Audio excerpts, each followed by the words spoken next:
Hey guys, welcome to my channel.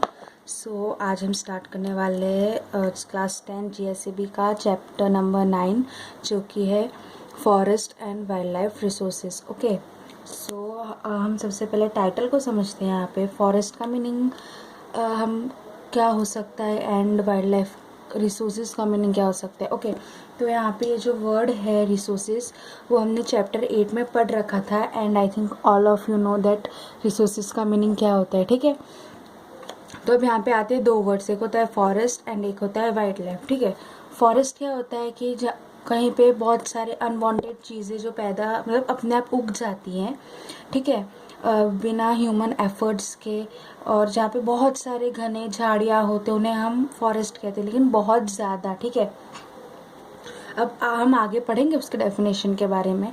But wild life का मतलब क्या होता है वहाँ पे मैं वो भी आपको बता दूँ। वाइल्ड लाइफ का मतलब हम कह सकते हैं जैसे कि अनडोमेस्टिकेटेड एनिमल या अनडोमेस्टिकेटेड एनिमल स्पीसीज। ओके, यहाँ पे हमें टाइटल पता चलती है कि हमें किस चीज़ के बारे में पढ़ना है। तो यहाँ पे जो फर्स्ट पैराग्राफ आप देख रहे होंगे जो स्टार्टिंग है एकदम, उसमें मैंने कुछ पॉइंट्स अंडरलाइन करके आईएमपी एमसीक्यू ऐसा सब कुछ लिख रखा है। तो यहाँ पे एक बार फटाफट से पैरा हम देख लेते हैं, फिर आगे स्टार्ट करेंगे। Okay, so the first line says that the existence, process and development of man is dependent on resources. We have been fulfilling our needs by getting them from nature since early times, when in the forest are considered to be very important resources.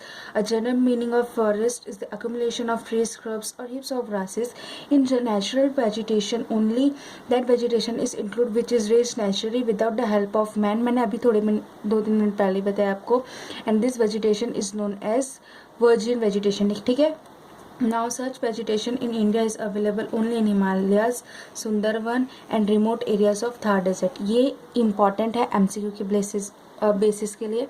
Okay, तो आप इससे एक बार underline कर ले और text book लेके साथ में बैठे और मैं जो जो भी बताऊँ उससे एक नोटबुक और पेन लेके बैठे और उसके साथ साथ नोट डाउन भी करते रहो।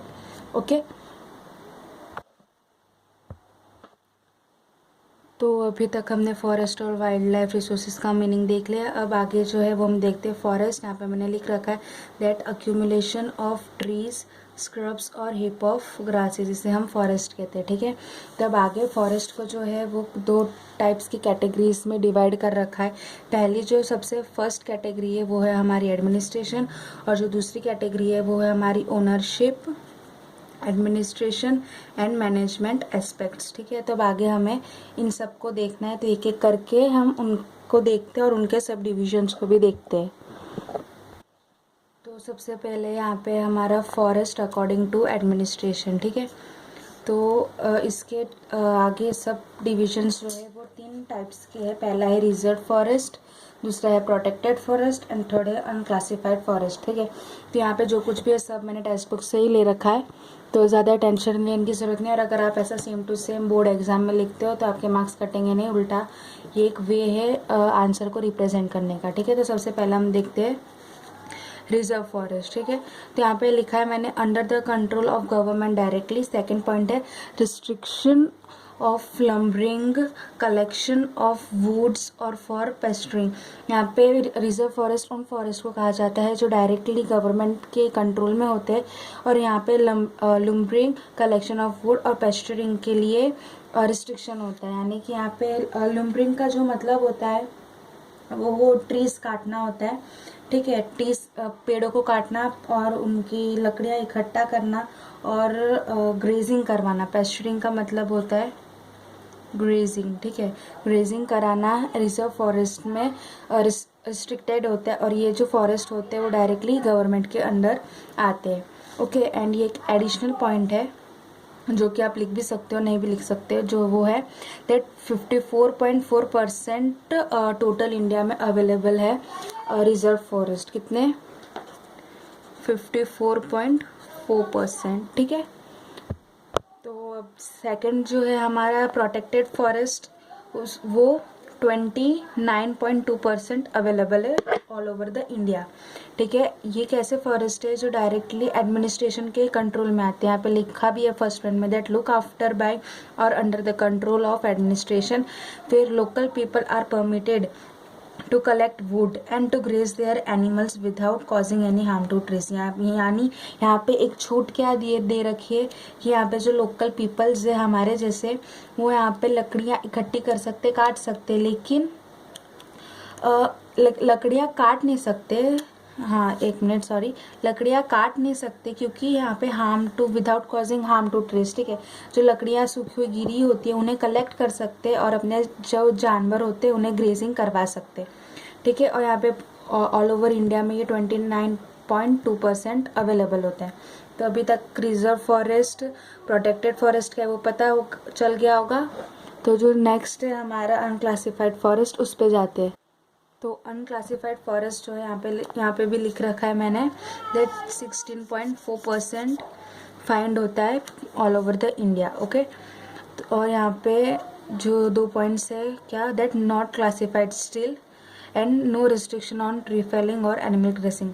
नाम से पता चल रहा है अनक्लासिफाइड फॉरेस्ट यानी ऐसे फॉरेस्ट जो कि अभी तक क्लासिफाइड हो नहीं पाए हैं, जब भी क्लासीफाई होने बच्चे हैं। और यहाँ पे जब क्लासीफाई ही नहीं हो रखे तो यहाँ पे कोई रिस्ट्रिक्शन भी नहीं है पेड़ काटने में और एनिमल ग्रेजिंग में। सो आई होप अभी तक आपको सब कुछ क्लियर हो गया होगा, एकदम क्लिस्टर क्लियर। अगर फिर भी कुछ डाउट रहते हो तो आप कमेंट सेक्शन में पूछ सकते हो, ठीक है।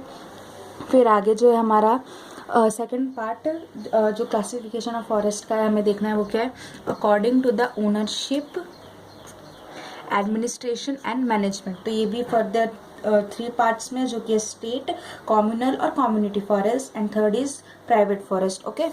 तो अब हम देखते हैं, यहाँ पे मैंने सब कुछ नोट्स टाइप में लिख रखा है, इसकी PDF लिंक भी मैं जल्दी सेंड कर दूंगी आप लोगों को। फिर भी अगर आपको स्क्रीनशॉट लेना हो तो आप बीच में ले सकते हैं, ठीक है। तो सबसे पहले है हमारा स्टेट फॉरेस्ट। तो अपने यहाँ पे ऐसा लिख रखा है दैट कंट्रोल्ड बाय सेंट्रल और स्टेट गवर्नमेंट।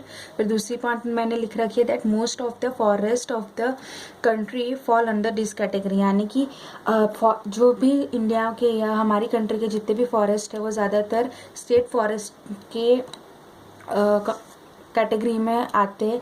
और ये स्टेट फॉरेस्ट को कंट्रोल कौन करता है, सेंट्रल और स्टेट गवर्नमेंट, ठीक है। स्टेट फॉरेस्ट को कौन कंट्रोल करता है, स्टेट और सेंट्रल गवर्नमेंट, ओके। बस इतना ही, ज़्यादा कुछ है नहीं इसमें, ओके। सेकेंड पॉइंट पे आते हैं हमारा जो है कम्युनल और कम्युनिटी फॉरेस्ट। ये किससे कंट्रोल होते हैं, control by local self governor institutes. किनसे कंट्रोल होते हैं, लोकल सेल्फ गवर्नर इंस्टीट्यूट्स। या ऐसे इंस्टीट्यूट्स कौन से होते हैं, जैसे ग्राम पंचायत हो गया, ये ग्राम panchayat, municipalities, corporations, district panchayat, इन सब से ये कंट्रोल होता है, ओके। फिर थर्ड है हमारा प्राइवेट फॉरेस्ट। प्राइवेट फॉरेस्ट ऐसे फॉरेस्ट होते हैं जो कोई इंडिविजुअल ओन कर सकता है, ठीक है, किसी का खुद का फॉरेस्ट हो वैसा। फिर कौन कौन से प्लेसेस पे फाउंड होते हैं ऐसे फॉरेस्ट, ज़्यादातर उड़ीसा, मेघालय, पंजाब एंड हिमाचल प्रदेश। फिर यहाँ पे कंडीशन भी है, ठीक है। प्राइवेट फॉरेस्ट की क्या कंडीशन है, हैपाजर्ड्स और टोटली बैरन। इसका मतलब क्या होता है, ये जो प्राइवेट फॉरेस्ट होते हैं वो ज़्यादातर उनकी जो कंडीशन होती है वो बहुत ख़राब होती है। हैपाजर्ड का मतलब होता है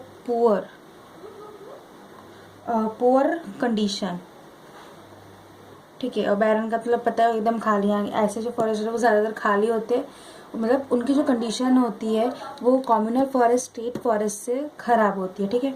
सो आई होप अभी तक आपको पता चल गया हो।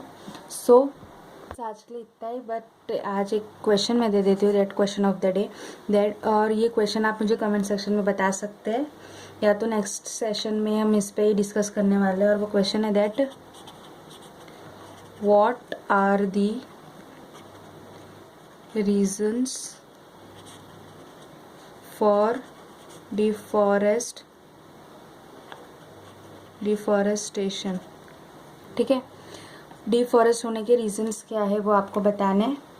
और डिफॉरेस्टेशन का मैं आपको मतलब बता दूँ, डिफॉरेस्टेशन पता ही होगा बट फिर भी डिफॉरेस्टेशन का मतलब होता है कि यहाँ पे देखो, डी यानी डिस्ट्रक्शन ऑफ फॉरेस्ट। यानी ऐसे कौन से फैक्टर्स है या क्या क्या रीजंस है जो डिस्ट्रक्शन कराते हैं फॉरेस्ट के, ठीक है। सो बस आज के लिए इतना ही।